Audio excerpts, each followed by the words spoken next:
কর্মীদের ব্যর্থতার কারণে বারবার হারতে হচ্ছে, অসন্তোষ প্রকাশ করে আক্ষেপ কাজলের গলায়। প্রবীণদের তুলে সামনের সারির নেতাদের পরিবর্তন করার বার্তা কাজলের। তৃণমূলের অঞ্চলের কমিটির নেতাদের ব্যর্থতার কারণে বারবার হারতে হচ্ছে তৃণমূলকে। আক্ষেপের সুরে অঞ্চলের হার স্বীকার করলেন কাজল শেখ। প্রবীণদের তুলে সামনের সারির নেতাদের পরিবর্তন করার বার্তা। এদিন বীরভূমের নানুর বিধানসভার কীর্ণাহার 1 নম্বর অঞ্চলের নেতা কর্মীদের নিয়ে কীর্ণাহার 2 নম্বর অঞ্চলের দলীয় কার্যালয়ে বৈঠকে এমনই বক্তব্য রাখেন কাজল শেখ। তিনি বক্তব্য রাখতে গিয়ে বলেন, কীর্ণাহার 1 নম্বর গ্রাম পঞ্চায়েতের মানুষের যে চাহিদা বিভিন্ন সময়ে আমাদের মাধ্যমে, কখনো থানা পুলিশ স্টেশনের প্রয়োজন, কখনো বলেছে রাস্তাঘাট সঠিক নেই, কখনো বলেছে বিদ্যুতের পরিষেবা সঠিকভাবে পাচ্ছি না।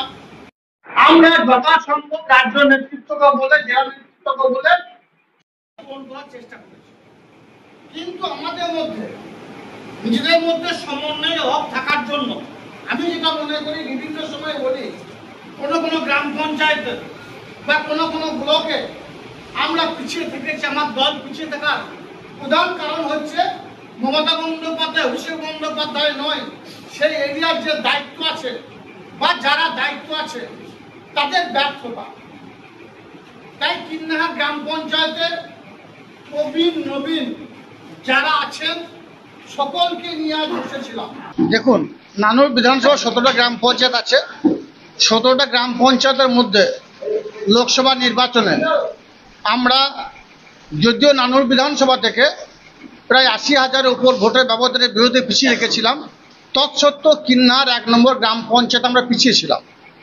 তার কারণ অনেকগুলো থাকতে পারে। আমি বারবার বলেছি যে কোনো গ্রাম পঞ্চায়েত, কোনো ব্লক, কোনো বিধানসভা যদি পিছিয়ে যায় তার দায়িত্ব কিন্তু মমতা বন্দ্যোপাধ্যায়, অভিষেক বন্দ্যোপাধ্যায়ের নয়। সেখানকার যারা নেতৃত্ব, যারা পরিচালনা করছে তাদের চলার পথে কোনো ব্যর্থতা বা দুর্বলতা আছে।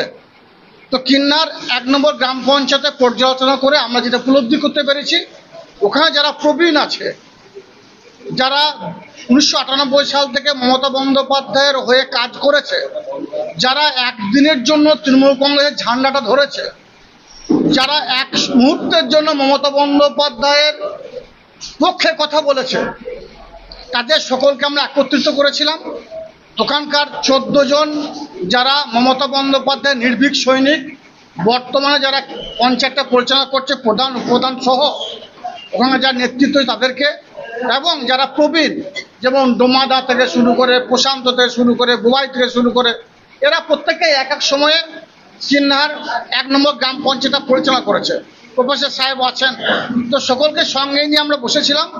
বসার পর একটা সিদ্ধান্তে উপনীত হয়েছি, আগামী দিনে সকলে মিলিত হবে, সংঘবদ্ধ হবে, একত্রিত হবে, আলাপ আলোচনার সাপেক্ষে মমতা বন্দ্যোপাধ্যায় উন্নতিকে সামিল হবে।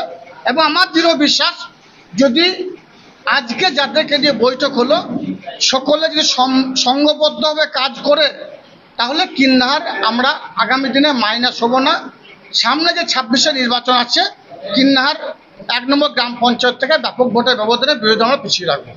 1 সপ্তাহের মধ্যে আমি আমার এখানকার বর্তমান বিধায়ক বিধানচন্দ্র মাঝি, আমাদের ব্লক সভাপতি সুব্রত ভট্টাচার্য সকলকে নিয়ে বসে আর এক প্রস্ত আলোচনা সেরে নেওয়ার পর কীর্ণাহার 1 নম্বর গ্রাম পঞ্চায়েতে আমার প্রক্রিয়া শুরু হবে। বিভিন্ন সময়ে বিভিন্ন কারণে এদের মধ্যে মতানৈক্য ছিল, সেটা আলাপ আলোচনা করেছি এবং আলাপ আলোচনার সাপেক্ষে সেটাকে যত দ্রুত সম্ভব আমরা মিটিয়ে নেব। অবশ্যই পরিবর্তন চলেছে। কীর্ণাহার 1 নম্বরে পিছিয়ে ছিলাম, সেখান থেকে এগিয়ে যাব, এই পরিবর্তন।